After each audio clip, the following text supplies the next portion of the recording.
जय राधा माधव जय कुंज बिहारी जय राधा जय कुंज बिहारी जय राधा माधव जय कुंज बिहारी जय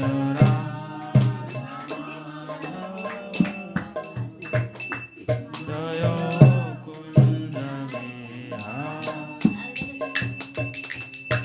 जय गोपी जन वल्लभ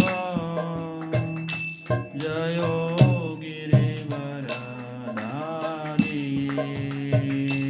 जय गोपी जन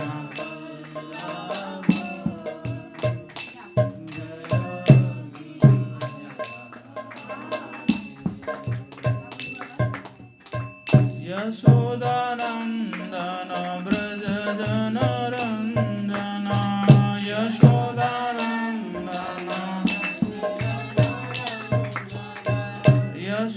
यशोदानंदन ब्रज जन रंजन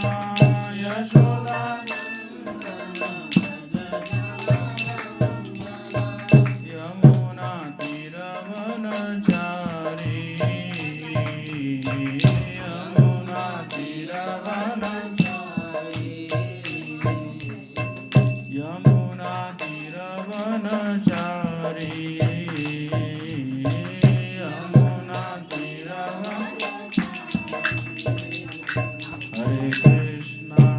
हरे कृष्णा कृष्णा कृष्णा हरे हरे हरे राम राम राम हरे हरे हरे कृष्णा कृष्णा कृष्णा हरे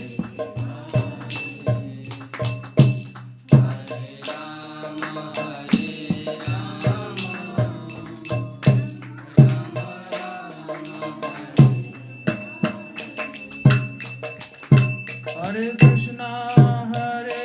कृष्णा कृष्णा कृष्णा हरे हरे हरे राम राम राम हरे हरे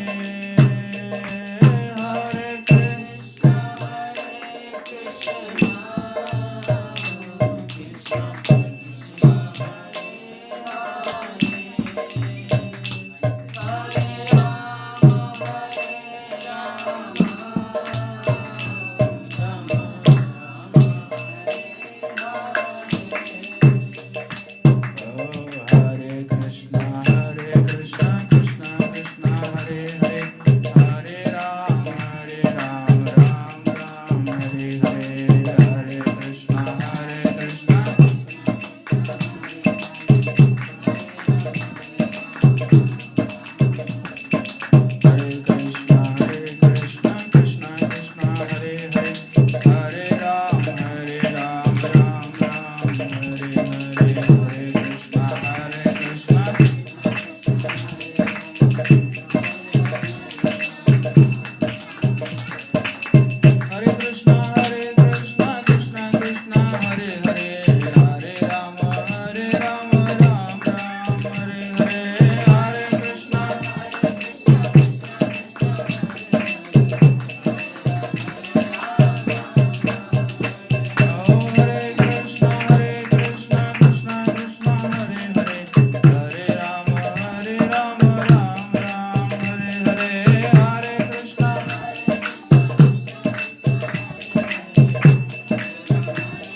संकीर्तन की।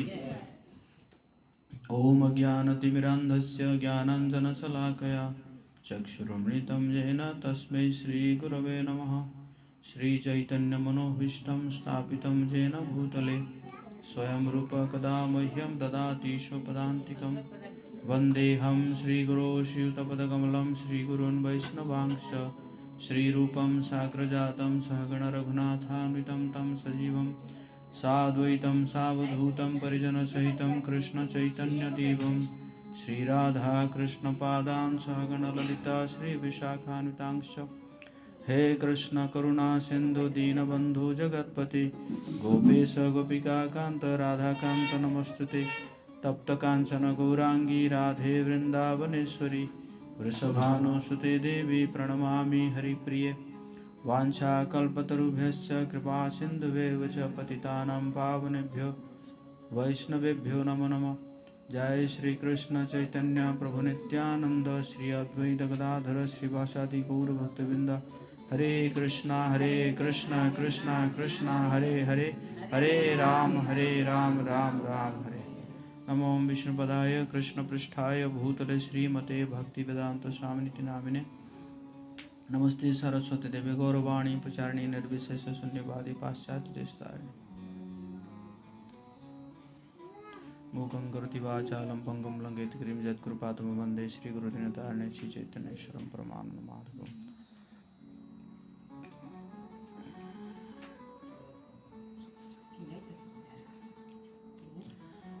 सर्वशास्त्राब्धि पीयूष सर्ववेदैक सत्फल सर्वसिद्धांत रत्नाढ्य सर्वलोकैक दृक्पद सर्वभागवत प्राण श्रीमद् भागवत प्रभु कलिध्वान्तोदितादित्य श्रीकृष्ण परिवर्तित परमानंद पाठाय प्रेमवर्ष्याकर्षाय च सर्वदा सर्वसेव्याय श्रीकृष्णाय नमोस्तु मे। मदेक बंधु मत्संगिन् मद्गुरो मन्महाधन मन्निस्तारक मद्भाग्य मद आनंद नमस्तुते। असाधु साधुता दायिन् अति नीचोचक ताकर हान मुंच कदाचिन्मां प्रेम्णा हृत् कंठयो स्फुर। नारायणं नमस्कृत्य नरो चैव नरोत्तमं देवीं सरस्वतीं व्यासं ततो जयमुदीरयेत्। नष्टप्रायेषु भद्रेषु नित्यं भागवती सेवया भगवती उत्तम श्लोके भक्तिर्भवति नैष्टिकी। ओम नमो भगवते वासुदेवाय ओम नमो भगवते वासुदेवाय। ओम नमो भगवते वासुदेवाय। जब तक कथा चलेगी पूरा शांति बनाए रखिएगा। कोई मोबाइल में कॉल आना, कॉल सुनना या किसी भी प्रकार का डिस्टर्बेंस नहीं होना चाहिए। कथा मतलब कथा, किसी भी प्रकार का वार्तालाप नहीं होना चाहिए।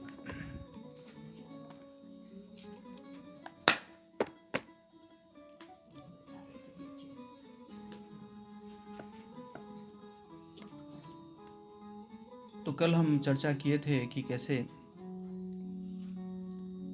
यमदूत जब अपना पक्ष रखते हैं अजामिल के बारे में कि ये महान पापी है, इसने बहुत पाप किया है, इसने कोई प्रायश्चित नहीं किया है, तो इसलिए आप बस हमें अनुमति दीजिए, हम इसको लेकर जाएंगे नरक में, उसको सुधारेंगे।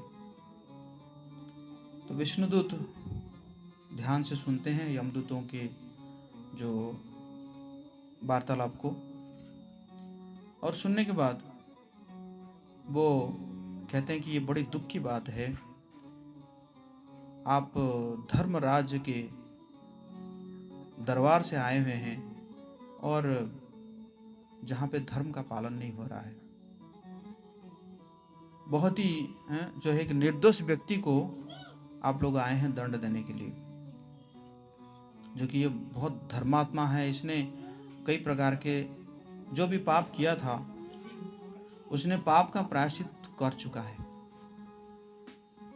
तो एक तो यमदूत उछल जाते हैं कि धर्मात्मा कह रहे हैं, इतना हमने इतना सुनाया कि क्या क्या पाप किया है इसने, चोरी किया है, डकैती किया है, इतना सब सुनाने के बाद इसको धर्मात्मा कह रहे हैं। तो विष्णुदूत कहते हैं कि जिस समय उसने मरण के समय में निसहाय अवस्था में जो उसने नारायण का नाम लिया, उसी क्षण वो सिर्फ एक जन्म का नहीं, करोड़ों जन्मों की पाप से जो है वो मुक्त हो चुका है। बोले हरि बोल। आप तो बस एक जन्म का सुना रहे थे ना, लेकिन हम तो कह रहे हैं कि कई अनगिनत करोड़ों जन्मों का पाप उसका मिट चुका है। और भी उसने तो कई बार जो है नारायण माँ की गोद से मेरे गोद में आ जाओ, नारायण ने खाना खा लिया क्या, नारायण को बुखार लग गया क्या, नारायण को वैद्य के पास लेके जाना क्या, तो इसी प्रकार उसने कई प्रकार का नारायण का नाम लिया है। इसलिए अब ये नरक क्या जाएगा, ये तो मुक्ति के पथ पर चल चुका है, आगे जाके इसको मुक्ति मिलने वाली है। तो यमदूत बड़े आश्चर्य हो जाते हैं कि कैसे ऐसा है कि जब उसने तो भगवान का नाम तो लिया नहीं था, तो अपना बेटा का नाम लिया था। तो विष्णुदूत कहते हैं कि वो बेटा का नाम लिया तो क्या हुआ, है तो नारायण का नाम, है तो भगवान का नाम, असली में तो भगवान का नाम है, वो बेटा का नाम रखा हो तो बाद में रखा ना, देखा जाए तो ये तो भगवान का ही नाम है, संपत्ति तो भगवान का है, और चाहे उसको और कोई कहे कि भाई ये मेरा संपत्ति है कि नहीं, लेकिन संपत्ति तो भगवान का है, तो नाम तो भगवान का है ना। तो और इसी प्रकार कहते हैं कि ये तो चलो, ये तो बेटा का नाम लिया है, अगर सांकेतिक रूप से भी कोई अगर ले लेता है, अनजाने में ले लेता है, मजाक करके भी ले लेता है, वो भी सारा पापों से मुक्त हो जाता है। बोले हरि बोल। जैसे मैंने एग्जाम्पल दिया था, आपने कहा कि हरी सब्जी का क्या भाव चल रहा है, तो वो भी उसी समय भी वो पाप से मुक्त हो जाता है, क्योंकि उसने हरि बोला है। तो इसी प्रकार जो है, इसी प्रकार कहते हैं कि अब इसको मत लेकर जाओ, ले नहीं सकते इसको आप, अब ये मुक्ति के पद पर चल चुका है। तो यमदूत तो चले जाते हैं, और अजामिल जो है, अजामिल देखता है, अजामिल बहुत ही जो है चिंता में था कि कौन जीतेगा, यमदूत जीतेंगे या विष्णुदूत जीतेंगे। तो देखा कि विष्णुदूत तो जीत गए, यमदूत चले गए, और विष्णुदूत खड़े हैं, तो कुछ कहना चाह रहा था, लेकिन विष्णुदूत भी चले गए। तो फिर वो सोचने लगता है कि सही में ये सपना देख रहा था, ये हकीकत है। देखता कि नहीं, मैं तो सही में देख रहा था, मैं तो सोया हूँ तो नहीं हूँ, जगा हुआ हूँ। सोता तो सपना देखता। तो कहाँ है वो यमदूत जो आए थे, कहाँ चले गए? वो विष्णुदूत जो आए थे, कहाँ चले गए? फिर अपने आप को कोसने लगता है, पश्चाताप करने लगता है कि मैं जो है कितना बड़ा पापी हो गया था। मैं एक वेश्या के प्रति आसक्त होकर मैं कितना सारा जो है कितना जो है नीचे गिर गया। मैं ब्राह्मण था, सदाचारी ब्राह्मण था, लेकिन मैंने अपने पतिव्रता पत्नी को त्याग दिया। मेरे पिता माता जो कि उनके कोई और संतान नहीं थे, मैं ही अकेला संतान था, मेरे कोई बंधु भी नहीं थे, तो उनको भी मैंने त्याग दिया। और मैंने वो बेश्या के जो बच्चे हैं उनको पालन करने के लिए मैंने कितना सब पाप कर्म, गहित कर्म किया। बोला कि कुछ ना कुछ तो मैंने किया होगा, कुछ धर्म काम किया होगा, जिसके कारण मेरे मुंह में मृत्यु के समय में भगवान का नाम आ गया। जो भी हो, अब मैं सुन लिया, भगवान का नाम का महत्व सुन लिया। अब मैं हमेशा भगवान का नाम लूँगा, भगवान की भक्ति करूँगा, भगवान के रूपों का ध्यान करूँगा, सेवा करूँगा। तो इसी प्रकार उसने दृढ़ निश्चय लिया। 88 साल में उसने दृढ़ निश्चय लिया और तुरंत वहाँ से उठा और हरिद्वार चला गया। और हरिद्वार में जाकर उसने फिर 15 साल तक बहुत ही कठोर परिश्रम किया जो है भगवान को प्राप्त करने के लिए। और फिर अंत में वही 4 विष्णुदूत फिर आए, एक सुंदर सा यान लेकर आए, गोलोक एयरलाइंस है कि नहीं, सोने का, चिन्मय सोने का बना हुआ विमान लेकर आए। और उसी में जब आए तो वो पहचान गया कि मुझे लेकर लेने के लिए आए हैं। तो उसने गंगा स्नान किया और गंगा स्नान करके फिर जो जैसे 4 विष्णुदूत आए थे उसी प्रकार एक रूप उसका भी बन गया। तो उसी प्रकार वो विमान में बैठकर वो भगवत धाम को चला जाता है। तो श्रील सुखदेव गोस्वामी कह रहे हैं कि ये जो कथा है, इस कथा को जो सुनते हैं या जो बोलते हैं वो भी इसी प्रकार एक दिन भगवत धाम को चले जाएंगे। बोले हरि बोल। अब यमदूत जो है ऐसा लग रहा था कि जैसे उनकी आज पिटाई हो गई है।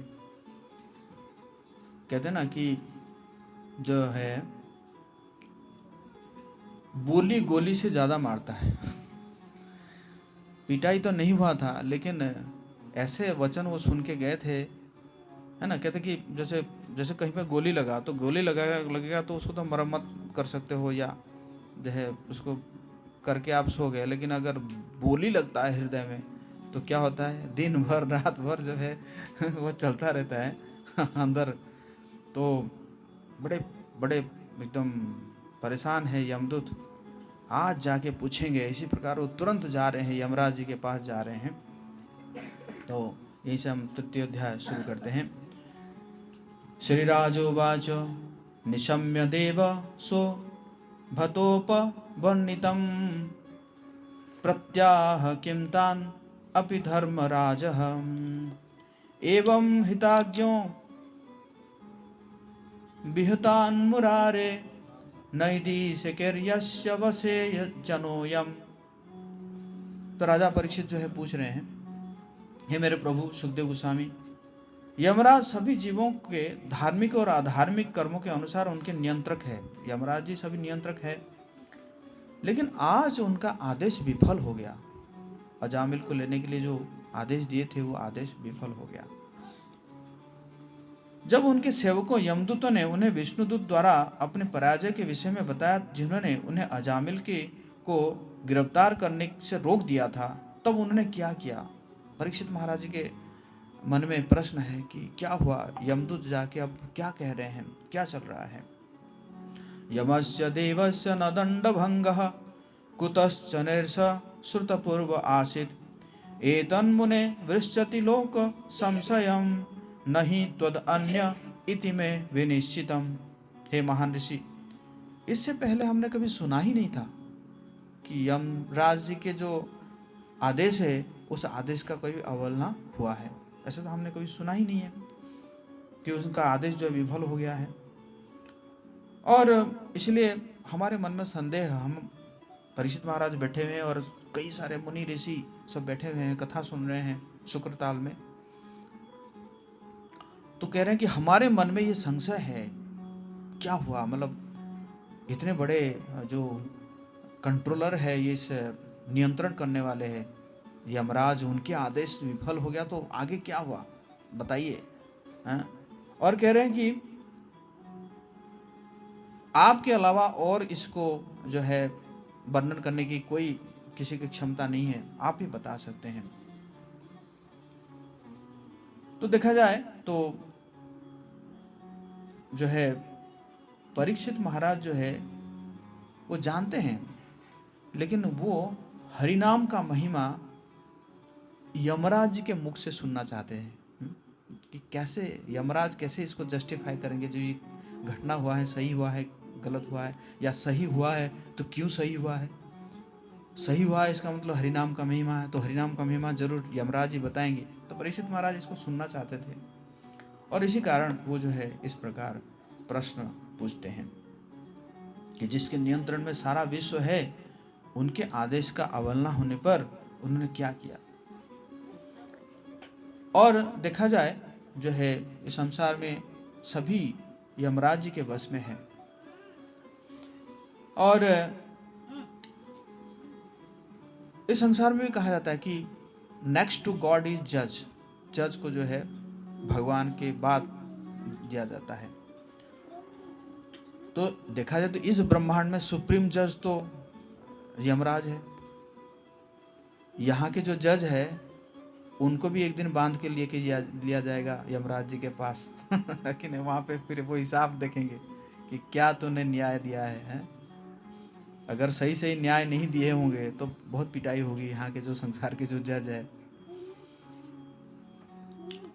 तो इसलिए जो है परीक्षित महाराज कह रहे हैं कि मैं निश्चित करके कह रहा हूँ, इसके बारे में आप ही बता सकते हैं। श्री शुकोवाच भगवत पुरुषैराजन यम्या प्रतिहतोद्यमः प्रतिम विज्ञापयाम आसुर यमम संयमनि पतिम।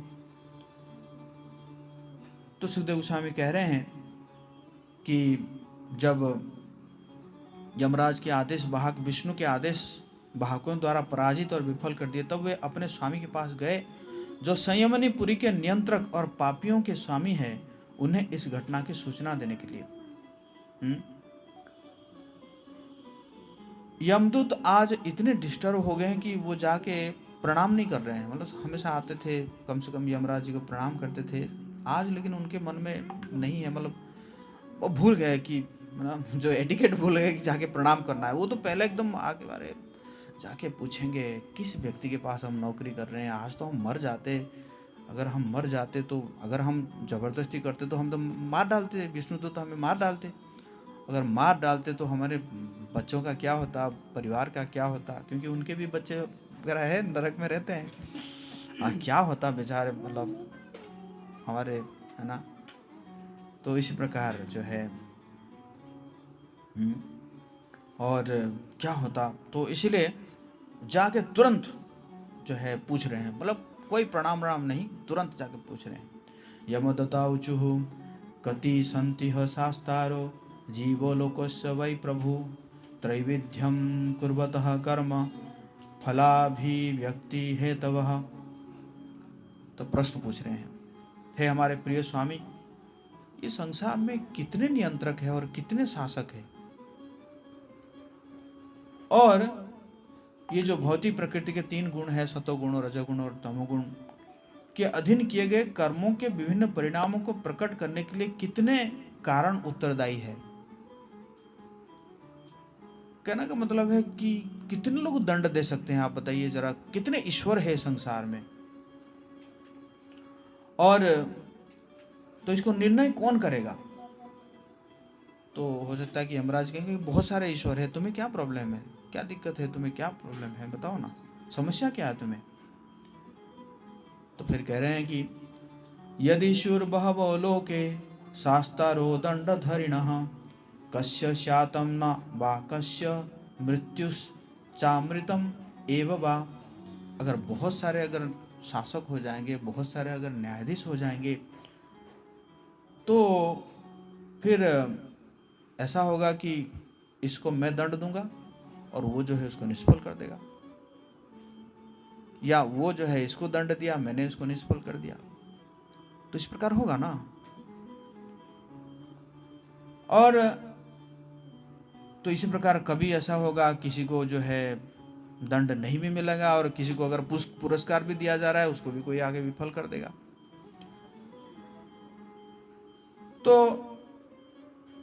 तो किसका दंड माना जाएगा फिर? अगर ऐसे अनेक सारे ईश्वर हो जाएंगे तो किसका दंड माना जाएगा? जैसे हम यहाँ पे भी देखते हैं कि भाई जो है लोअर कोर्ट में कुछ चलता है, लोअर कोर्ट कुछ डिसाइड करता है, फिर जो है हायर कोर्ट जाता है, हाई कोर्ट जाता है, हाई कोर्ट में भी उसको हो सकता है कि उसको रिजेक्ट कर दिया, फिर हाई कोर्ट से फिर व्यक्ति सुप्रीम कोर्ट चला जाता है, तो सुप्रीम कोर्ट में हो सकता है कि हाई कोर्ट का ऑर्डर को जो है उसको भी रिजेक्ट कर दिया। तो लेकिन ये तो सुप्रीम कोर्ट है ये तो मोस्ट सुप्रीम कोर्ट है, मतलब सुप्रीम कोर्ट से भी सुप्रीम है। और तो इसी प्रकार जो है अगर सभी अगर समान हो जाएंगे तो फिर किसका माना जाएगा फिर? किंतु शास्त्र भूत्वे स्यात् बहुनाम इह कर्मिणाम शास्त्रत्वम उपचारो ही यथा मंडल वर्तिनाम। तो इस प्रकार जो है अनेक कर्मी होते हैं जिन्हें, इसलिए उन्हें न्याय देने के लिए भिन्न भिन्न न्यायाधीश या शासक हो सकते हैं। लेकिन जिस प्रकार एक केंद्रीय सम्राट विभिन्न विभागीय शासकों को नियंत्रित करता है, उसी प्रकार सभी न्यायाधीशों को मार्गदर्शन देने के लिए सर्वोच्च नियंत्रक आवश्यक होना चाहिए ना, कि एक सुप्रीम होना चाहिए ना। तो हो सकता है कि यमराज कहेंगे कि हाँ ठीक है, बहुत सारे लोग हैं और बहुत सारे निर्णय करने वाले हैं, तो यमदूत पूछ रहे हैं कि तो निर्णायक दंड कौन किसका होगा, मतलब फाइनल एक जगह में जगह फाइनल होना चाहिए। जैसे हमारे इंडिया में अगर सुप्रीम कोर्ट ने कह दिया तो फाइनल हो गया, तो इसी पर कहीं पे फाइनल तो होना चाहिए ना। तो फिर यमराज जी अगर पूछे कि ठीक है तुम लोग कितने ईश्वर को जानते हो, तो फिर कह रहे हैं अतस्त्वम एक भूतानां शेश्वराणाम अधीश्वरः शास्ता दंड धरो नृणाम शुभाशुभ निवेचनः। तो कह रहे हैं कि सर्वोच्च न्यायाधीश तो एक ही होना चाहिए, और हम तो यही सोच रहे थे कि आप ही सबसे बड़ा न्यायाधीश है, हम तो आज तक तो यही जानते थे, और आपका अधिकार जो है देवताओं के ऊपर भी है, हम तो यही सोच रहे थे कि आप सभी जीवों के स्वामी हैं और आप सर्वोच्च प्राधिकारी है जो सभी मनुष्य को पवित्र और अपवित्र कर्मों में के बीच भेद करते हैं। हम तो यहीं तक जानते थे कि आप ही है सबसे बड़ा न्यायाधीश, आप ही है, और आपका सबके ऊपर चलता है, चाहे देवता हो चाहे मनुष्य हो, धर्म अधर्म सबके ऊपर आपका चलता है, हम तो आज तक यही जानते थे। तो यमराज जी हो पूछेंगे कि ये सब प्रश्न क्यों पूछ रहे हो आज अब तो यमराज तो पता नहीं ना, ये सब घटना हुआ तो पता नहीं है, तो प्रश्न क्यों पूछ रहे हैं, कुछ कारण नहीं पता था, ऐसा क्यों पूछ रहे हो। तस्य ते विहित दंडो न लोके वर्तने धुना चतुर्भिर अद्भुते सिद्धेर आज्ञाते विफल अंभिता। कह रहे हैं कि इसलिए है कि आपका चल नहीं रहा है आजकल आपका चल नहीं रहा, आप जो आदेश दे रहे हैं ना वो आदेश को आजकल लोग मान नहीं रहे हैं। और 4 अद्भुत पुरुष आए थे और उन्होंने क्या किए कि आपके जो दंड का जो आदेश था, इस आदेश को जो है उन्होंने काट डाले। तो इसलिए ये 4 लोग आए थे। तो यमराज जी अभी भी समझ नहीं पा रहे कि कौन 4 लोग आए थे। नियमानां तवादेशात् अस्माभिर्यातना गृहान् व्यामोचयन् पातकीनां छित्त्वा पाशान् प्रसयते। तो हम तो आपके दंड के अनुसार, आदेश के अनुसार हम गए थे हजामिल को नरक ले आने के लिए, और तभी जो है 4 व्यक्ति आए, एकदम सुंदर थे, एकदम ऐसा व्यक्ति तो हम कभी देखे ही नहीं थे, जीवन में कभी नहीं देखे थे हम ऐसे दिव्य पुरुष। और उन्होंने क्या किए, जो हमारा जो यमपास था उसको काट के वहीं पे फेंक दिए। हम तो नहीं लेकर आए, वहां कटा पिटा रस्सी को क्या लेकर आएंगे है ना। तो बलपूर्वक वो लोग जो है काट दिए। तो फिर भी यमराज समझ नहीं पा रहे क्यों काट दिए भाई। तो कह रहे हैं तामस्ते वेदितुम इच्छामो यदि नो मन्यसे क्षमाम नारायणति अभिहिते मां भैर इत्य आयुर्द्रुतम। तो कहते हैं कि जैसे ही वो व्यक्ति जो है नारायण का नाम उच्चारण किया तो वो 4 सुंदर पुरुष वहां पे आ गए और उसको वो बोल रहे हैं डरो मत, डरो मत, हम आ गए, डरो मत, डरने की कोई आवश्यकता नहीं है। और तो इसी प्रकार करके जो है हमें भगा दिए, हमारा यमपास को काट दिए। तो बोल रहे कौन है 4 पुरुष, आप बताइए हैं, उन 4 लोग कौन हैं, और उन 4 को बुला के जो है आप दंड दीजिए, नहीं तो आप जैसे जुगनू के पास हम नौकरी नहीं करेंगे नहीं। तो फिर यमराज जी समझ गए, बातों को समझ गए कि जैसे ही वो व्यक्ति नारायण का नाम लिया, यमराज तो जानते हैं कि भगवान का नाम का महात्म्य, तुरंत समझ गए वो। श्रीवादरायणवाच इति देव स आपृष्ठ प्रजा संयमनो यमः प्रीतः स्वदूतान् प्रत्याह स्मरन् पादाम्बुजं हरे। तो सुखदेव गोस्वामी कह रहे हैं जैसे ही यमराज जी जो सुने कि नारायण का पवित्र नाम को सुने, तो वो जो है तुरंत हाथ जोड़ के भगवान के चरणों को स्मरण किए यमराज जी। तो यहाँ पे बताया गया है कि देवाह इति देवाह, इति देवाह मतलब जो है सबके स्वामी है, संयम करने वाले हैं। तो बहुत प्रसन्न हुए, स आपृष्टा, वो मतलब उनको कोई ये ग्लानि नहीं हुआ कि अरे मैंने आदेश दिया था, मेरे आदेश का कैसे अवमानना हुआ, ऐसा नहीं हुआ। तो बहुत ही प्रसन्न हुए, अब बहुत प्रसन्न हुए और कि भगवान का स्मरण किए, और स्मरण करके अब जो है वो बोलेंगे, क्योंकि यमराज जी जानते हैं 12 महाजन, अभी जाके आगे बोलेंगे कि हम 12 महाजन हैं जो कि इस धर्म के तत्व को जानते हैं। तो अब जो है वो बोलना शुरू करेंगे। वो आजकल के वक्ता जैसे नहीं है, कहते कि अरे जतो मत तथो पथ, किसी को भी भज लो, कैसे भी चल जाओ, है ना। जैसे हम कहेंगे कि गया स्टेशन पहुंचना है तो कैसे जाए, अरे कैसे भी करके पहुंच जाओ ना नहीं कि नहीं, कैसे करके कब कैसे पहुंचेगा। एक व्यक्ति बोध गया की तरफ निकल गया तो स्टेशन में कैसे पहुंचेगा, गया स्टेशन में कैसे पहुंचेगा, है कि नहीं, है ना। तो इस प्रकार वो नहीं बोलेंगे, है ना।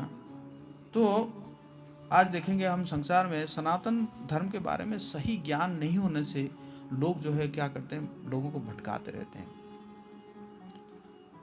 कि मतलब अरे देखो वो ऐसा कह रहा है, वो ऐसे कह रहा है, तो इसलिए मैंने एक अलग पंथ निकाल दिया। तो ये तो बेवकूफ़ी है ना। अगर स्टेशन के लिए कोई कहता है कि हाँ ठीक है ऐसा करके आप स्टेशन जा सकते हो या उस साइड से स्टेशन जा सकते हो, तो हमें जानना चाहिए कि हम कैसे जाएंगे और कब जो है जाम कम मिलेगा, और या जो है हम कैसे जाके जल्दी जाके पहुंच जाएंगे। ये नहीं कि हम अलग से और पथ निकालेंगे, नहीं वो ऐसे कह रहा है, वो ऐसे कह रहा है, तो ऐसे नहीं होना चाहिए। तो इसलिए यहाँ से पता चलता है कि यमराज जो है एक साकार ईश्वर के ऊपर ध्यान कर रहे हैं। ये नहीं कह रहे हैं कि ईश्वर निराकार है, जिनका कोई रूप नहीं है, ऐसा नहीं है। वो क्या कर रहे हैं, एक साकार ईश्वर के ऊपर ध्यान कर रहे हैं और भगवान के चरणों को ध्यान। जब भगवान के चरण है तो फिर भगवान निराकार कैसे हो सकते हैं? तो इसी प्रकार वो जो है ध्यान कर रहे हैं। फिर अब शुरू करेंगे। यमोवाच परो मदयोन्यो जगतस् तष्टुषश्च उतम प्रतम प्रतवत् यत्र विश्वम यद अंशतोस्य स्थिति जन्म नाशा नास्य उतवत् यस्य वशे च लोकः। बोले मेरे प्रिय सेवकों, तुमने मुझे सर्वोच्च माना है, लेकिन वास्तव में मैं सर्वोच्च नहीं। मुझसे ऊपर सभी देवताओं, इंद्र चंद्र सहित ऊपर एक सर्वोच्च स्वामी और नियंत्रक है। उनके अंश रूप में प्रकट ब्रह्मा विष्णु शिव जो इस ब्रह्मांड के सृष्टि पालन और संहार के कार्य में लगे हुए हैं, वे उसी प्रकार है जैसे किसी बुने हुए कपड़े की लंबाई और चौड़ाई बनाने वाले दो धागे, है ना। जैसे बुनते हैं ना, तो दो धागा से जो है पूरा बन जा, है ना, बुना जाता है। तो ये संपूर्ण जगत उनके द्वारा ही नियंत्रित होता है, जैसे किसी बेल को उसकी नाक में पड़ी रस्सी द्वारा नियंत्रित किया जाता है। तो कहने का मतलब हमसे कोई दूसरा परम पुरुष है और वो चर और अचर सबके ईश्वर है मेरे पुत्रों। चर मतलब जो हम है चर हैं, मूविंग हैं। अचर मतलब जो वृक्ष है, चलता नहीं है। और तो मनुष्य में जो भी पापी है वो भी जब नरक आते हैं, मैं किनका नियंत्रक हूं? मैं सिर्फ उन लोगों का नियंत्रक हूं जो पापी है, जो नरक आते हैं उनका मैं नियंत्रक हूं मैं, और बाकी सबका नियंत्रक नहीं हूं। ये सारा विश्व उन भगवान में ऐसे जुड़ा हुआ है जैसे मोती के धागे से जुड़ा हुआ रहता है ना। जैसे है ना, मोती सब है ना एक धागे से रहता है, लेकिन धागा दिखता नहीं है, लेकिन मोती दिखता है, लेकिन अंदर क्या होता है? धागा होता है। तो इसी प्रकार भगवान है। और इसी प्रकार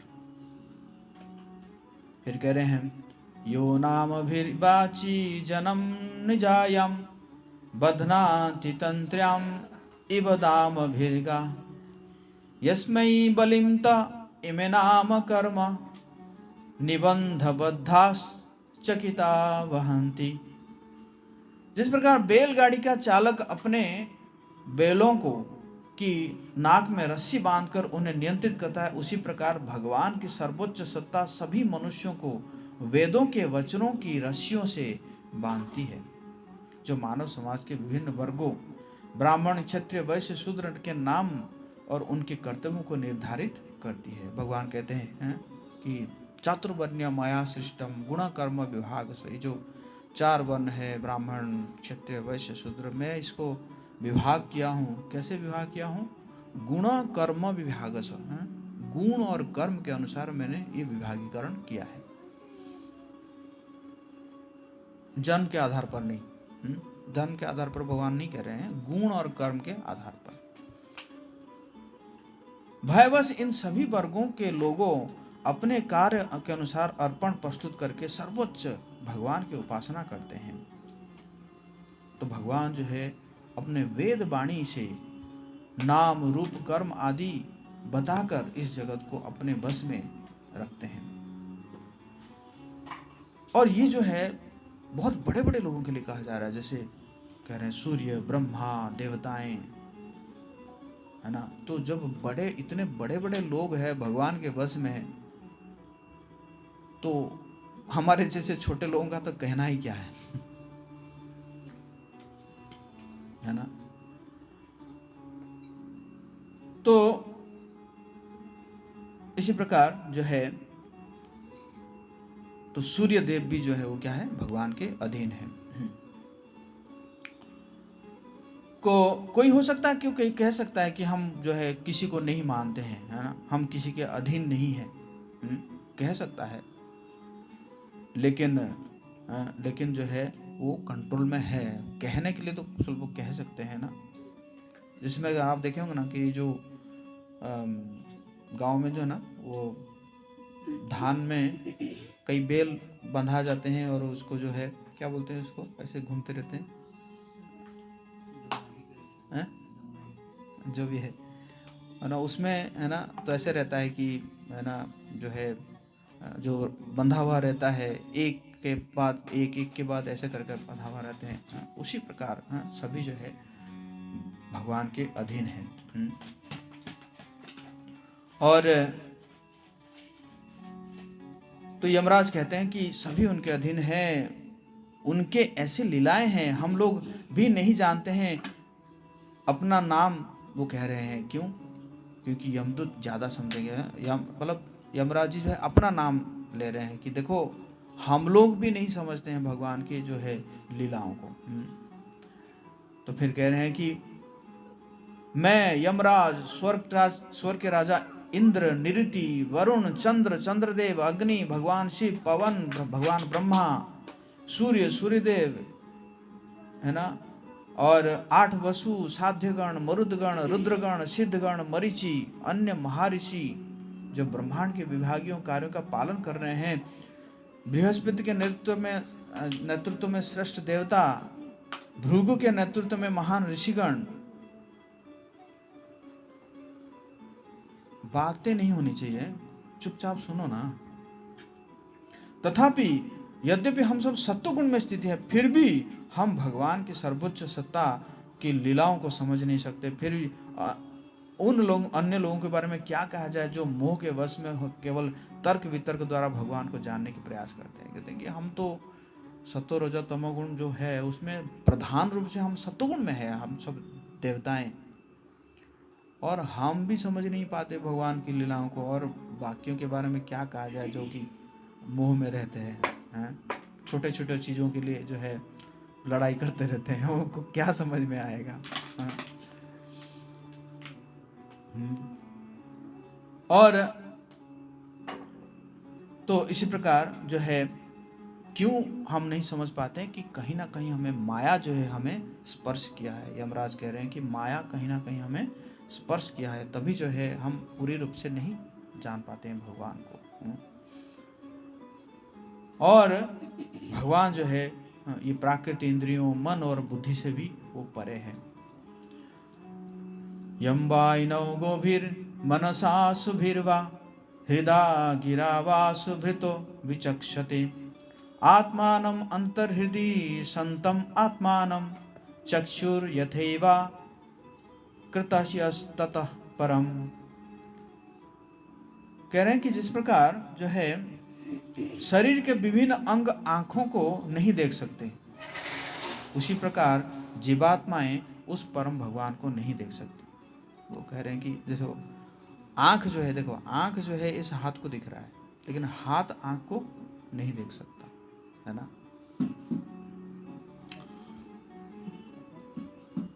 तो उसी प्रकार जीवात्माएं उस परम भगवान को नहीं देख सकती जो प्रत्येक के हृदय में परमात्मा के रूप में स्थित है। न तो इंद्रियों द्वारा, न मन द्वारा, न प्राण वायु द्वारा, न हृदय के भीतर के विचार द्वारा, न ही शब्दों के कंपन द्वारा जीव भगवान की वास्तविक स्थिति को जान सकता है। तो इसलिए मतलब हमारे लिए भगवान जो है वो क्या है, दुर्गेय है। वो है समस्त जीव के अंदर है, सबको देख रहे हैं, देखने की शक्ति, बोलने की शक्ति दे रहे हैं, लेकिन अज्ञान जीव जो है उनको नहीं जानते हैं। जैसे आंखें सब कुछ देखती है लेकिन वस्तु आंखों को नहीं देख पाती। जैसे फॉर एग्जाम्पल ये मतलब मैं देख रहा हूँ इसको, लेकिन ये जो है वस्तु है, ये वस्तु मुझे मेरे आंखों को नहीं देख सकती। तो इसी प्रकार भगवान जो है सबको देख रहे हैं, लेकिन जीव जो है भगवान को नहीं देख सकता। और तो जो भगवान सारे जगत को जनाए, उनको हम नहीं जानते, है तो सर्वत्र लेकिन कोई नहीं देख पाता है। तो यमदूत कहते होंगे ठीक है, जो है जो आप कह रहे हैं सब तो ठीक है, लेकिन ये 4 लोग कौन थे वो जो पापियों को छुड़वा दिए और इतना धृष्टता किए? वो चारों के बारे में आप बताइए ना जरा। तो यमराज, थोड़ा सुनो तो, सब्र रखो, मैं बता रहा हूं, सब्र रखो। तस्यात्म तंत्रस्य हरेर अधिसितुः परस्य मायाधिपतेर महात्मनः प्रायेण दूता इह वै मनोहरास चरन्ति तद्रूप गुण स्वभावः। करके भगवान की सर्वोच्च सत्ता, परम पुरुष भगवान जो है वो पूर्णतः आत्मसंतुष्ट और पूरी तरह स्वतंत्र है। वे सभी की और हर वस्तु के स्वामी हैं, यहाँ तक कि माया शक्ति के भी वो स्वामी हैं। उनका अपना स्वरूप, गुण और विशेषताएं हैं, और उसी प्रकार उनके दूत वैष्णव जो अत्यंत सुंदर है, उनका भी शारीरिक लक्षण, दिव्य गुण और भगवान के समान ही आध्यात्मिक स्वभाव रखते हैं। वे सदा इस संसार में पूर्ण स्वतंत्रता के साथ विचरण करते रहते हैं। जैसे भगवान है ऐसे ही उनके दूत है, और वो क्या करते हैं, इस संसार में क्या कर रहे हैं, हर जगह में घूम रहे हैं, है ना। भगवान जो है वो क्या है, आत्मतंत्र है। और भगवान जो है भक्तों का दुख हर लेते हैं, सुंदर है, मन को हर लेते हैं, इसीलिए भगवान जी को हरि कहा जाता है। हर लेते हैं इसलिए हरि। माया के अधिपति है, उनका शरीर जो है चिन्मय है। हमारी आत्मा चिन्मय है, लेकिन भगवान का पूरा शरीर चिन्मय है। और उनके दूत जो है इस जगत में घुमा करते हैं, मन में समा जाते हैं। रूप भगवान जैसे ही होता है, उनका गुण भी भगवान जैसा ही होता है, स्वभाव भी भगवान जैसा ही रहते हैं, मतलब बहुत दयालु होते हैं। जैसे भगवान दयालु है, उसी प्रकार भक्त भी जो है, भगवान के दूत भी दयालु होते हैं, है ना। तो इसी प्रकार है भगवान के दूत। लेकिन आजकल के कुछ जो है पाखंड जो है वो क्या कहेंगे हम ही ईश्वर का रूप है ना। तो फिर यम दूत हो सकता पूछेंगे कि विचरण करने का क्या उद्देश्य है, क्या घूम क्यों रहे हैं, घूमने का क्या उद्देश्य है? तो फिर जो है विष्णु यमराज जी कहते हैं, भूतानि विष्णु सुरपूजितानि दुर्दर्श लिंगानि महाभूतानि रक्षन्ति तद भक्ति मतः परेभ्यो मतश्च मर्त्यान् अर्थ अथ सर्वतश्च। कह रहे हैं कि जो भगवान विष्णु के दूत है, उनकी पूजा देवता भी करते हैं, और वो भगवान विष्णु के समान ही अद्भुत शारीरिक लक्षणों से युक्त है और बहुत ही दुर्लभ रूप से देखे जाते हैं। ये विष्णुदूत भगवान के भक्तों की रक्षा शत्रुओं के हाथों से, ईर्ष्यालु व्यक्तियों से, यहाँ तक कि मेरे अधिकार क्षेत्र से भी तथा प्राकृतिक आपदाओं से भी करते रहते हैं। शत्रुओं से भी रक्षा करते हैं, ईर्ष्यालु व्यक्तियों से भी रक्षा करते हैं, और अब बोलते हैं कि मेरे अधिकार क्षेत्र से भी रक्षा करते हैं, कि मैं भी अगर कुछ गड़बड़ कर दिया ना, मैंने आज गड़बड़ कर दिया तो रक्षा की।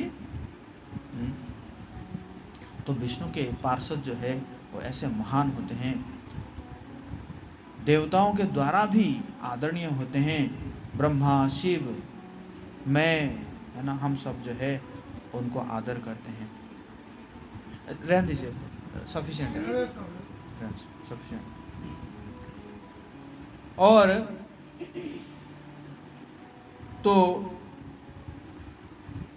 और उनका दर्शन जो है बहुत दुर्लभ होता है। और कह रहे हैं कि यमराज जी कह रहे हैं कि तुम लोगों ने कुछ पुण्य किया था, इसलिए आज तुम लोगों का दर्शन हो गया, विष्णु दूतों का दर्शन हो गया।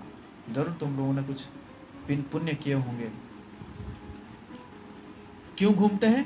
कि भक्तों को रक्षा देने के लिए, भक्तों के जो जो जो भगवान के जो नाम लेते हैं उनको रक्षा देने के लिए, है ना। तो कहने का मतलब है जो भगवान का, कल जैसे हम चर्चा किए थे, विष्णुदूत कह रहे थे कि जो भगवान का नाम लेता है तो भगवान का अटेंशन उसके ऊपर चला जाता है। भगवान कहते हैं कि अरे ये मेरा नाम ले रहा है, इसका इसलिए इसको रक्षा करना मेरा कर्तव्य है। तो जिस प्रकार भगवान के नाम लेने से भगवान का अटेंशन आ जाता है, उसी प्रकार भगवान के भक्तों का भी अटेंशन आ जाता है। और रक्षा करने के लिए जो है विचरण करते रहते हैं, और वो कहीं भी जा सकते हैं, उनको कोई रोक टोक नहीं है। शत्रुओं से भी रक्षा करते हैं और मेरे से भी। तो यमराज तो भक्तों का आदर करते रहते हैं, मतलब, लेकिन कह रहे हैं कि अगर मेरे से कभी भूल हो गई तो जो भगवान की भक्ति करते रहते हैं, है ना, और तो उनकी रक्षा किया जाता है।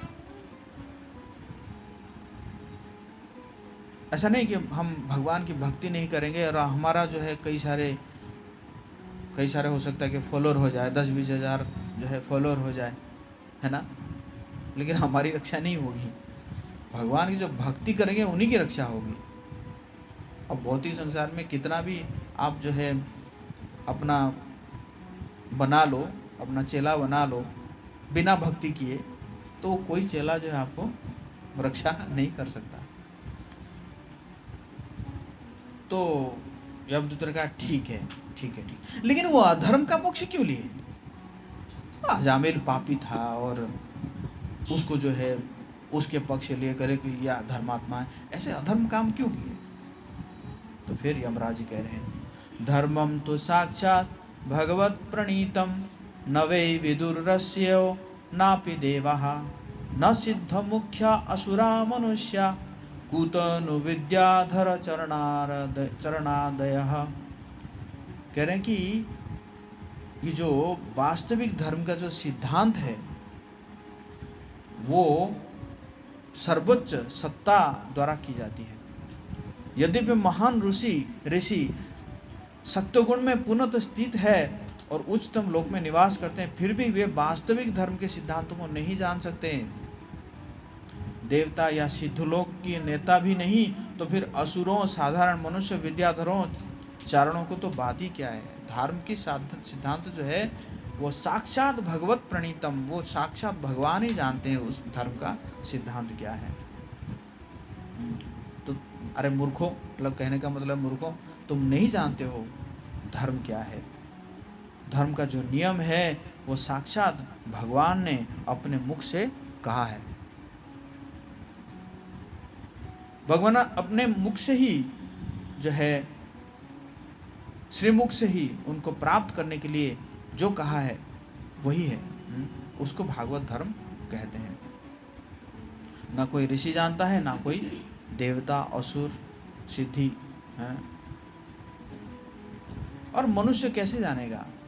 मनुष्य को तो बस तक कोई ज्ञान ही नहीं है कि नहीं? कोई नाम जप नहीं, कुछ नहीं है, बस रात भर जो है नाचते रहो। क्या बोलते हैं, दांडिया बोलते हैं ना, उसी में नाचते रहो और सुबह हो गया धर्म, हमारा हो गया धर्म, हो गया यही धर्म, इसी को धर्म मानते हैं ना। तो क्या जानेंगे वो हैं? तो यमदूत पूछ रहे हैं अगर कोई नहीं जानता है तो ये है कि नहीं? आप कह रहे हैं कोई नहीं जानता। अगर कोई नहीं जानता तो फिर इसका है कि नहीं, मतलब इसका कोई स्थिति है कि नहीं? फिर कह रहे हैं कौन जानता है। स्वयंभुर नारद शंभु कुमारो कपिलो मनु प्रहलादो जनको भीष्म बलिर्वया सकिर्वयम् द्वादशैते विजानीमो धर्मं भागवतं भतः गुह्यं विशुद्धं दुर्बोधं यम ज्ञात्वा मृतम अश्नुते। कौन कौन जानते हैं? 12 लोग जानते हैं। कौन कौन है? ब्रह्मा, नारद, शिव, चार कुमार, कपिल, भगवान कपिल, स्वयंभू मनु, प्रहलाद महाराज, जनक महाराज, भीष्म पितामह, बलि महाराज, सुखदेव गोस्वामी और मैं, हम 12 लोग जो है ये वास्तविक धर्म के सिद्धांतों को जानते हैं। तो है मेरे प्रिय सेवकों, ये जो दिव्य धर्म है जिसे भागवत धर्म कहा गया है, कौन सा धर्म है ये? भागवत धर्म, अर्थात भगवान के प्रति पूर्ण समर्पण और उनसे प्रेम, यह भौतिक प्रकृति के गुणों से रहित है। यह अत्यंत गोपनीय है, बहुत सीक्रेट है ये, और साधारण मनुष्य के लिए समझना कठिन है। लेकिन कोई सौभाग्य से होकर इसको समझ जाता है तो वो तुरंत मुक्त हो जाता है और इसी प्रकार अपने समस्त वास्तविक धाम, अपने वास्तविक धाम भगवान के पास लौट जाता है। बोले हरि बोल। तो कहने का मतलब है हम 12 लोग जो है इसको जानते हैं, हाँ, और तो इसी को भागवत धर्म कहते हैं कि भगवान का नाम का उच्चारण करना। हरे कृष्णा कृष्णा कृष्णा हरे हरे, हरे राम राम, ये उच्चारण करना, भगवान का नाम उच्चारण करना है ना। और इसी प्रकार अगर इसी मार्ग में हम चलते हैं तो फिर हमारा जीवन जो है सफल हो जाता है। तो यमदूत अब पूछ रहे हैं कि एसेंस बताइए, सार बताइए कि क्या करना है, सार बता दीजिए। फिर कह रहे हैं एतावान एव लोकेस्मिन् पुंसां धर्म परः स्मृतः भक्ति योग भगवती तन्नाम ग्रहणादिभिः। भगवान के पवित्र नाम के जप से आरंभ होने वाली भक्ति सेवा मानव समाज में रहने वाली जीव के लिए सर्वोच्च धर्म का सिद्धांत है। बोलिए हरि बोल, है ना। तो क्या है, भगवान के प्रति प्रेम आ जाए, भगवान कृष्ण के प्रति प्रेम आ जाए। वो प्रेम कैसे आएगा? उनके नाम के उच्चारण के द्वारा भक्ति योग हो जाए, है ना। और तो इसी प्रकार जो है तो धर्म ये सिद्ध हुआ नाम ग्रहणादि। यहाँ पे यमराज जी कह रहे हैं कि नाम ग्रहणादि, तो यही धर्म है। एकदम स्पष्ट बोल रहे हैं यमराज जी, स्पष्ट बोल रहे हैं। तो यमदूत जो है चौंक जाते हैं, अरे ये नाम जप जो है सबसे बड़ा धर्म है, तो पहली बार सुन रहे हैं हम लोग। तो फिर कह रहे हैं यमराज कह रहे हैं नाम उच्चारण महात्म्यम हरे पश्यते पुत्र कहा अजामिलोपि यनैव मृत्यु पासात अमुच्यत। हे मेरे प्रिय सेवकों, जो मेरे पितरों के समान हो, देखो ना भगवान के पवित्र नाम के जब कितने महिमा, महान महिमा है। अत्यंत पापी अजामिल ने केवल अपने पुत्र को पुकारने के लिए नाम लिया, यह जाने बिना कि वो भगवान के पवित्र नाम का उच्चारण कर रहा हो। ये बहुत डिस्टर्ब हो रहा है, मैं ऐसे नहीं करता कथा वथा, है ना।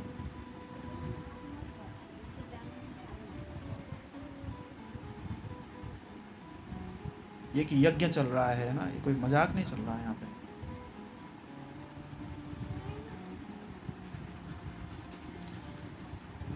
अत्यंत पापी अजामिल ने केवल अपने पुत्र को पुकारने के लिए नाम लिया, यह जाने बिना कि भगवान के पवित्र नाम उच्चारण कर रहा हो। फिर भी भगवान के नाम का जप करने से उसे नारायण का स्मरण हुआ और इस प्रकार वो तुरंत मृत्यु के बंधनों से मुक्त हो गया।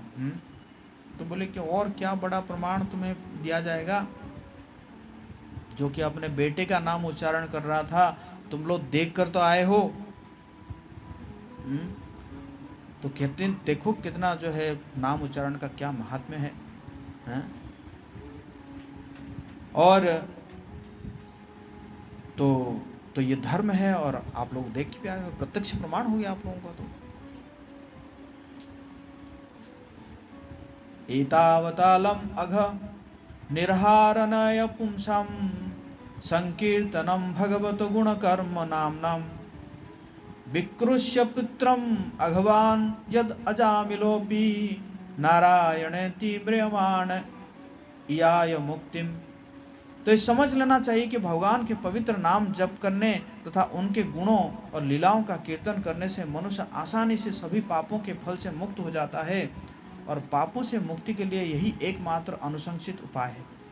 यदि कोई भगवान के पवित्र नाम का शुद्ध रूप से उच्चारण भी ना करे, फिर भी यदि वो बिना अपराध के जप करता है तो वो भौतिक बंधनों से मुक्त हो जाता है। और अजामिल देखो अत्यंत पापी था, लेकिन मृत्यु के समय उसने केवल भगवान के पवित्र नाम का उच्चारण किया। यद्यपि वो अपने पुत्र को पुकार रहा था, फिर भी उसने नारायण नाम का स्मरण किया और इस प्रकार पूर्ण मुक्ति प्राप्त कर ली। तो वैसे देखा जाए भगवान का नाम जो है पाप काटने के लिए नहीं किया जाता है। भगवान का नाम कीर्तन, गुण कीर्तन, लीला कीर्तन, ये क्या किया जाता है कि भगवान के प्रति प्रेम उत्पन्न करने के लिए किया जाता है। जैसे आप जिसको प्रेम करते हैं उसका नाम उच्चारण करने से आपको अच्छा लगता है ना। और वैसे अजामिल जो है वो तो अस्वस्थ था, उसी प्रकार उसने नाम उच्चारण करके मुक्ति प्राप्त कर ली। अगर आप सब अगर स्वस्थ होकर नाम उच्चारण करेंगे तो फिर तो क्या कहना है। बोले हरे कृष्णा कृष्णा कृष्णा हरे हरे, हरे राम राम राम। तो फिर यमदूत पूछे तो वैसे इतना अगर चीज है तो फिर ये लोग प्रायश्चित क्यों कर रहे हैं पापों के लिए प्रायश्चित क्यों कर रहे हैं। तो फिर कह रहे हैं प्रायेण वेद तदिदम न महाजनयम देव्या विमोहित मतिर्बत माययालम त्रयाम यदि कर्ता मतिर्मधु पुष्पितायम वैतानिके महति कर्मणि युज्यमानः। क्योंकि ये सब माया द्वारा ग्रसित है लोग। इवन ये जो ऋषि मुनि के बारे में बता रहे हैं कि ये सब ऋषि मुनि क्या है कि वो माया द्वारा ग्रसित है। याज्ञवल्क्य, जैमिनी, ये सब जो है ये गोपनीय धर्म को नहीं जानते हैं। कह रहे हैं ये जो ऋषि मुनि भी जो है वो गोपनीय धर्म को नहीं जानते हैं। वो भक्ति सेवा करने या भगवान के नाम का जप करने के आध्यात्मिक महत्व को नहीं समझ पाते। और क्यों? क्योंकि उनका मन वेदों में वर्णित कर्मकांडीय अनुष्ठानों जैसे यजुर्वेद, सामवेद, ऋग्वेद की ओर आकर्षित रहता है, जिससे उनकी बुद्धि मंद हो गई हो। इस प्रकार वह केवल उन कर्मकांडीय यज्ञों के लिए सामग्री एकत्र करने में लगे रहते हैं जो केवल अस्थायी फल देते हैं, जैसे कि स्वर्गलोक की प्राप्ति द्वारा भौतिक सुख। ये जो ऋषि मुनि जो है वो किस में लगे रहते हैं? कर्मकांड में लगे रहते हैं। ये फलाना सामान लाओ, फलाना, एक लंबा लिस्ट बना के दे देंगे आपको, मतलब आपको समझ भी नहीं आएगा। तो आपको जो है बस देके वो दे देना है, वो दुकान जो है वो अपना दे देता है ना। तो इसलिए वो संकीर्तन आंदोलन की ओर आकर्षित नहीं होते हैं, इसके बजाय वे धर्म, अर्थ, काम और मोक्ष में रुचि लेते हैं, है ना। तो इसी प्रकार जो है वो उनको बड़ा बड़ा काम करना होता है। बड़ा बड़ा काम करते हैं तो उनको अच्छा लगता है। हवन चलेगा, आग जलेगा, है कि नहीं, मुंह काला पड़ जाएगा, है कि नहीं।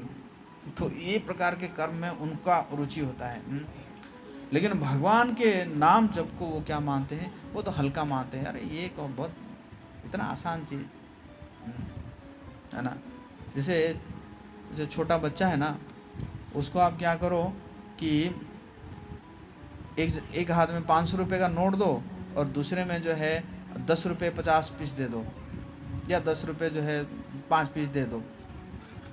तो क्या करेगा? वो ज़्यादा वाले लेगा, है ना। 10 रुपये 5 पीस वाला लेगा, क्योंकि ये सिद्ध ये ज़्यादा है ना। उसको क्या समझ है 500 रुपये क्या है या यहाँ पे 50 रुपये में क्या फ़र्क है? उसी प्रकार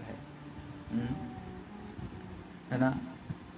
तो उसी प्रकार बड़ा काम करना चाहते हैं। बड़ा काम करते करते ऐसे आदत बन जाता है। जैसे मैंने कल एग्जाम्पल दिया था, जो पहाड़ चढ़ते हैं ना, बार बार जब पहाड़ चढ़ते हैं वो समतल भूमि में नहीं चल पाते हैं।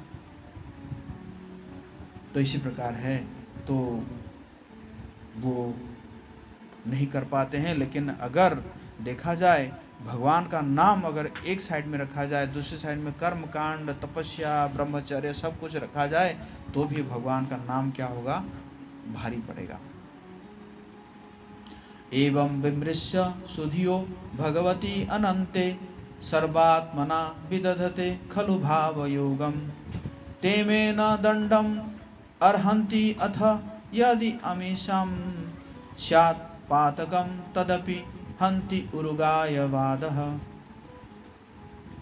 इन सभी बातों को ध्यान करते हुए, ध्यान में रखते हुए बुद्धिमान पुरुष यह निर्णय लेते हैं कि भगवान के पवित्र नाम के जप रूपी भक्ति सेवा को अपनाकर सभी समस्याओं का समाधान करे, जो प्रत्येक के हृदय में स्थित है और सभी मंगलमय गुणों के भंडार है। ऐसे व्यक्ति मेरे दंडाधिकार के अधीन नहीं आते।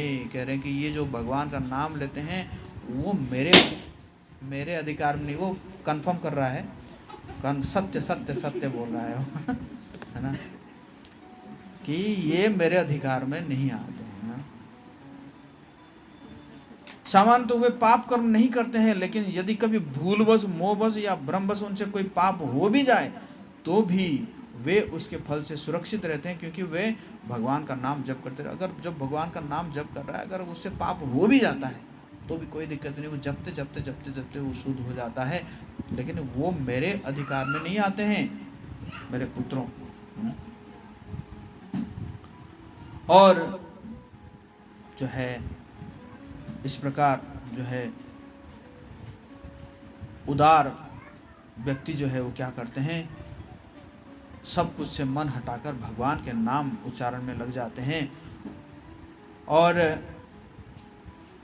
तो फिर कहते हैं कि तो उन लोगों को कौन दंड देगा, यमदूत पूछ रहे हैं। तो यमराज कहते हैं कि गलती तो नहीं करते, अगर हो भी जाता है तो उनका भी प्रायश्चित यही है कि भगवान का नाम लेते लेते वो शुद्ध हो जाएंगे।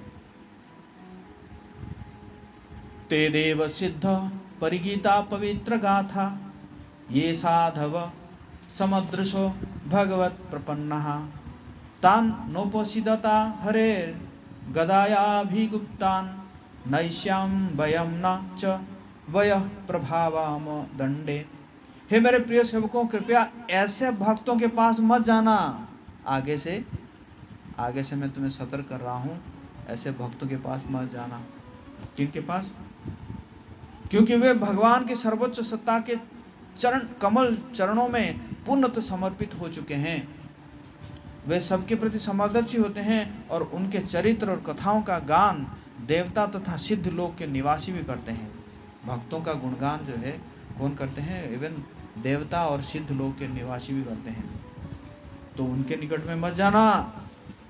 और वे सदा भगवान की गदा द्वारा संरक्षित रहते हैं, इसलिए ब्रह्मा में स्वयं तथा काल तक भी उन्हें दंड देने में समर्थ नहीं है। बोले हरि बोल। कह रहे हैं कि उनको तो भगवान के विष्णु के दूत गदा द्वारा सुरक्षित करते हैं। अगर कभी आप जाओ तो हो सकता है कि आपके ऊपर गदा पड़ जाए। तो इसलिए ध्यान रखना, भक्तों के पास मत जाना, है ना। क्यों? क्योंकि उनका यश को जो है देवता गंधर्व सब गान करते रहते हैं। हाँ, हमने अभी तो गाए नहीं है, इस यमलोक में कभी उनके व्यसों को गाए नहीं थे, तो इसलिए आप लोगों को पता नहीं है। और जो है ना, तो आज जो है यमराज स्पेशल ऑर्डर निकाल रहे हैं, स्पेशल ऑर्डर, कहाँ नहीं जाना है। साक्षात काल भी उनको दंड नहीं दे सकते हैं, है ना। तो फिर यमदूत बोले तो फिर आज से काम धंधा छोड़े, फिर काम धंधा छोड़ देते हैं फिर। तो यमराज कहते नहीं नहीं नहीं, कुछ है, बहुत काम है आप लोगों के प्रति। क्या काम है? किनके पास जाना है? तान आनयध्वम असतो विमुखान मुकुंदा पदारविंद मकरंदर्शाद अजस्रम निष्किंचनै परमहंस कुलेर असंगेर जुस्ताद गृहे निरय वर्तमनि बद्ध तृष्णा। परमहंस वे महान व्यक्ति होते हैं जिन्हें भौतिक भोग में कोई रुचि नहीं होती और जो भगवान के चरण कमलों के मधुर रस का आस्वादन करते हैं, हे मेरे प्रिय सेवकों, दंड के लिए केवल उन्हीं व्यक्तियों को मेरे पास लेकर आओ। किनको? जो उस दिव्य रस के आस्वादन से विमुख हैं, जो परमहंसों की संगति नहीं करते हैं, जो पारिवारिक जीवन और सांसारिक भोग में आसक्त है, जो नरक के मार्ग का कारण बनते हैं, जो असत है, श्री कृष्ण के चरण कमल रस से विमुख है, भगवान के लीला कथा का कभी भी आस्वादन नहीं करते हैं, घर के काम धंधा में खूब व्यस्त है, उन्हीं लोगों को लेकर आओ। और थोड़ा क्लियर कर रहे हैं, जीवाना भक्ति भगवद गुण नामधेयम चेतश्च न स्मरति तच्चरणारविंदम कृष्णाय नो नमति यच्चिर एकादपि तान आनयध्वम असतो कृत विष्णु कृत्यान। हे मेरे प्रिय सेवकों, मेरे पास केवल उन्हीं पापी व्यक्तियों को लाओ जो अपने जीवा का उपयोग भगवान के पवित्र नाम और गुणों का कीर्तन करने में नहीं करते हैं, जिनके हृदय में एक बार भी श्री कृष्ण के चरण कमलों का स्मरण नहीं करते हैं, और जिनके सिर एक बार भी भगवान श्री कृष्ण के सामने नहीं झुकते हैं, उनको लेकर आओ। उन्हें मेरे पास भेजो जो भगवान विष्णु के प्रति अपने कर्तव्य का पालन नहीं करते, जो मानव जीवन के एकमात्र कर्तव्य है। ऐसे सभी मूर्ख और दुष्ट लोगों को मेरे पास लेकर आओ। तो सबसे पहले कह रहे हैं कि भगवान का नाम का जो उच्चारण नहीं करता है, तो हो सकता है कि प्रश्न पूछा जाएगा कि कोई गूंगा व्यक्ति है, वो कैसे भगवान का नाम लेगा? तो उसको ले आए। फिर जब हम तो पूछेंगे, उसको ले आए, या पागल हुआ तो कह रहे हैं कि नहीं, ठीक है, अगर बोल भी नहीं पा रहा है, कम से कम क्या करेगा? स्मरण करेगा। हाँ, स्मरण करेगा, भगवान को स्मरण कर रहा है। और अगर स्मरण भी नहीं करेगा, कम से कम प्रणाम तो करेगा। मतलब अगर जीवन में एक बार भी उसने भगवान जी को प्रणाम कर लिया, तो भी उसको मेरे पास लेकर मत आना, है ना। तो इसका मतलब ये नहीं कि हमने एक बार प्रणाम कर लिया तो हमारा कोटा पूरा हो गया। मतलब कहने का मतलब, एक बार प्रणाम करने से अगर यमराज के क्षेत्र में हम नहीं जाते हैं, तो इसका मतलब हमें बार बार प्रणाम करना चाहिए ना।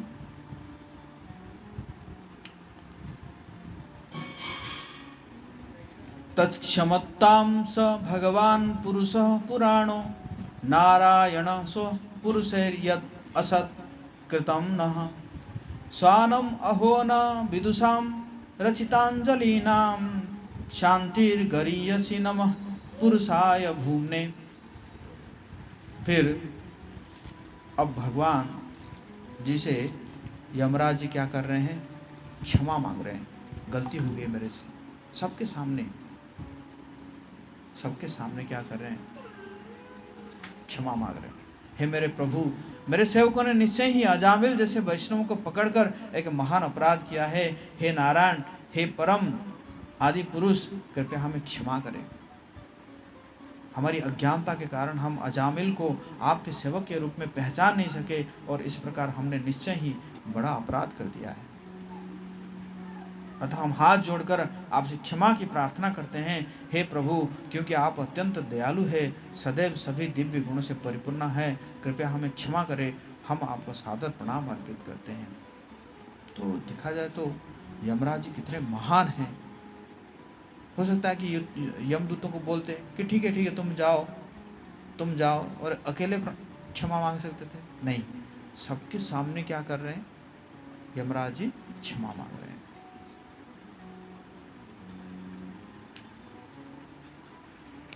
तस्मात् संकीर्तनम विष्णुर जगन मंगलम अमहसाम महाताम अपि कौरव्य विद्या कांतिक निष्कृतम। तो सुखदेव गोस्वामी ने कहा, हे राजन, भगवान के पवित्र नाम का कीर्तन सबसे बड़े पापों के फल को भी जड़ से उखाड़ने में समर्थ है। इसलिए संकीर्तन आंदोलन संपूर्ण ब्रह्मांड में सबसे अधिक मंगलमय कार्य है। कृपया इसे भली भांति समझने का प्रयास करें ताकि अन्य लोग भी इसे गंभीरता से ग्रहण करें। परीक्षित महाराज कह रहे हैं सुखदेव गोस्वामी, अगर आप गंभीरता से इसको ग्रहण करेंगे तो अपने आप ही सभी ग्रहण करेंगे। हे कुरुकुल नंदन, इस तरह ये सिद्ध हुआ कि भगवान का नाम सबसे बड़ा प्रायश्चित है और सबका मंगल करने वाला है। श्रृणवताम गृणताम वीर्यानि उदामनि हरिर्मुहु यथा सुजातया भक्त्या शुद्ध्यन्नात्मा व्रता दिभि। जो व्यक्ति निरंतर भगवान के पवित्र नाम का श्रवण और कीर्तन करता है तथा उनकी लीलाओं का श्रवण कीर्तन करता है, वो बहुत ही सरलता से शुद्ध भक्ति के स्तर को प्राप्त कर सकता है, जो हृदय के समस्त मलिनता को दूर कर देती है। ऐसी शुद्धि बाकी जो व्रत है या कर्मकांडीय अनुष्ठान करने से प्राप्त नहीं हो सकती। तो जितना शुद्धि हम भगवान के नाम से होता है और किसी व्रत तपस्या से ऐसे शुद्धि नहीं हो पाएगा। कृष्णांघ्रि पद्म मधुलिन्न पुनर्विसृता विसृष्टा माया गुणेषु रमते वृजना वहेषु अन्यस्तु कामहता आत्मरजः प्रमार्ष्टुम इहेत कर्म यत एव रजः पुनः स्यात्। जो भक्त सदा भगवान श्री कृष्ण के चरण कमलों के मधुर रस का आस्वादन करते हैं, वे भौतिक प्रकृति के 3 गुणों के अधीन किए जाने वाले भौतिक कर्मों की बिल्कुल परवाह नहीं करते हैं, जो केवल दुख ही देते हैं। वास्तव में ऐसे भक्त कभी भी श्री कृष्ण के चरण कमल को छोड़कर पुनः भौतिक कर्मों में नहीं लौटते हैं। परंतु अन्य लोग जो भगवान के चरण कमलों की सेवा की उपेक्षा करके कामनाओं से मोहित हो जाते हैं और वैदिक कर्मकांडों में आसक्त रहते हैं, कभी कभी प्रायश्चित के कार्य करते हैं, फिर भी पूर्ण रूप से शुद्ध न होने के कारण बार बार पाप कर्म में लौट आते हैं। जो कर्मकांड करते रहते हैं वो जो है ना, वो ऐसे ही बार बार पाप करते रहेंगे।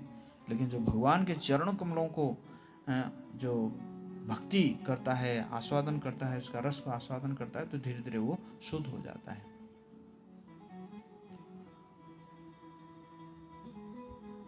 तो भगवान कृष्ण के चरण कमल के मधु को जो चखने वाला है, इस संसार में फिर जो है नहीं फंसता, और जो नहीं भक्त है वो माया से एक बार छूटने के बाद भी फिर माया के चंगुल में वो फंस जाता है। इत्थं स्वभृतिर्गदितं भगवान् महित्वं संस्मृत्य विस्मितधियो यम किंकरास्ते नैवाच्युताश्रय जनं प्रतिसंकमाना द्रष्टुं च बिभ्यति ततः प्रभृति स्म राजन। अपने स्वामी के मुख से भगवान के नाम, यश और गुणों की अद्भुत महिमा सुनकर यमदूत अत्यंत आश्चर्यचकित हो गए। तब से जैसे ही वे किसी भक्त को देखते हैं, वे उसे भयभीत हो जाते हैं और उसकी ओर पुनः देखने की साहस भी नहीं करते हैं। तो इसी प्रकार सुखदेव गोस्वामी कह रहे हैं कि जब से यमराज जी का आदेश मिला, तब से यम के किंकर भगवान के आश्रय लेने वालों के पास कभी नहीं जाते हैं। तो फिर प्रमाण क्या है? आपने जो कहा है, इसका प्रमाण क्या है? तो कह रहे हैं, इतिहासम इमं गुह्यम भगवान कुंभ संभवः कथायाम आसमलय आसीनो हरिम अर्चयन। जब महान ऋषि अगस्त्य, जो कुंभ के पुत्र है, मलय पर्वत पर निवास कर रहे थे और भगवान की सर्वोच्च सत्ता की उपासना कर रहे थे, तब मैं उनके पास गया। सुखदेव गोस्वामी सुने थे किनसे? अगस्त्य ऋषि से ये कहानी सुने थे, इतिहास सुने थे, और उन्होंने मुझे यह गोपनीय इतिहास सुनाया। तो वो भगवान के विग्रहों के चरणों को छू छू कर बोल रहे थे कि देखो, ये जो मैं बोल रहा हूँ, ये सत्य बोल रहा हूँ, ये सत्य बोल रहा हूँ, ये सत्य बोल रहा हूँ। तो इसी प्रकार यहीं पे जो है सुखदेव गोस्वामी यहाँ पे विराम देते हैं इस अजामिल उपाख्यान का। और इसी प्रकार ये सिद्ध होता है कि भगवान के नाम जो है वो सभी पापों को तो नष्ट करता ही करता है, लेकिन हमें जो है भगवान की प्रेम देने में समर्थ होता है। इसलिए कहते हैं कि गोलोकेर प्रेम धन हरिनाम संकीर्तन। गोलोक का जो प्रेम धन है वो क्या है? हरिनाम संकीर्तन है। और इस संकीर्तन को भगवान चैतन्य महाप्रभु इस संसार में प्रचार कराए, प्रसार कराए संकीर्तन आंदोलन को। और उसी प्रकार आज के समय में पूरे संसार में लोग इस भगवान का नाम उच्चारण कर कर जो है शुद्ध हो रहे हैं और इसी प्रकार नरक जाने से बच रहे हैं और भगवान के प्रेम को प्राप्त कर रहे हैं। तो इसलिए चैतन्य महाप्रभु भी उनके जो शिक्षाष्टकम है उस शिक्षाष्टकम में पहला श्लोक में उन्होंने कहे, चेतो दर्पण मार्जनम भव महादावाग्नि निर्वापणम श्रेय कैरव चंद्रिका वितरणम विद्यावधु जीवनम आनंदम बुद्धिवर्धनम प्रतिपदम पुण्णामृता स्वादनम सर्वात्मा संपन्नम परम विजयते श्री कृष्ण संकीर्तनम। तो चेतो दर्पण मार्जनम, ये जो भगवान का नाम है वो क्या करता है? हमारे चित्त रूपक जो दर्पण है उस दर्पण को मार्जन करता है। और चेतो दर्पण मार्जनम भव महादावाग्नि निर्वापणम, ये जो संसार के जो दावाग्नि से जल रहा है, जो संसार अनर्थों के कारण तो उससे जो है इस अग्नि को बुझा देती है ये जो है भगवान का नाम। और आनंद का वर्धन होता है, जो आनंद धीरे धीरे धीरे धीरे और बढ़ता रहता है और बढ़ता रहता है। श्रील रूप गोस्वामी पाद एक श्लोक में कहते हैं कि ये जो दो कान है और एक जीवा है ये बहुत ही कम पड़ रहा है मेरे लिए। मेरे पास ऐसा 1,00,000 कान होता और 1,00,000 मेरे जीवा होते, ताकि क्या करता मैं एक बार में मैं 1,00,000 नाम ले सकता है कि नहीं। जैसे हम अभी हरे कृष्णा कर रहे हैं तो एक जीवा है, एक बार हरे कृष्णा करे। अगर 1,00,000 जीवा होता तो 1,00,000 एक साथ हो जाता है कि नहीं। या हम सुन रहे हैं तो 2 कान है तो एक ही बार सुन रहे हैं, और 1,00,000 कान होता तो ज़्यादा सुनते। तो इसी प्रकार कह रहे हैं कि ये जो कृष्णा कृष्णा ये जो 2 अक्षर है ये मुझे इतना जो है स्वादिष्ट लग रहा है, इतना इसमें रस है, मैं तो कह रहा हूँ कि ये 2 कान और एक जीवा जो है मेरे लिए काफ़ी कम पड़ रहा है। तो इस प्रकार भगवान के नामों को हमें बार बार उच्चारण करना चाहिए और बीच बीच में ऐसे सत्संग करना चाहिए, जैसे हमें भगवान के नामों के प्रति, भगवान के रूपों के प्रति, हम भगवान के गुणों के प्रति, भगवान की लीलाओं के प्रति हम आकर्षित हो सकें। हरे कृष्णा कृष्णा कृष्णा हरे हरे, हरे राम राम राम हरे हरे। तो इसी प्रकार ये अजामिल उपाख्यान का 3 दिवसीय कथा यहीं पे संपन्न होता है। किसी का कोई प्रश्न है पूछ सकते हैं।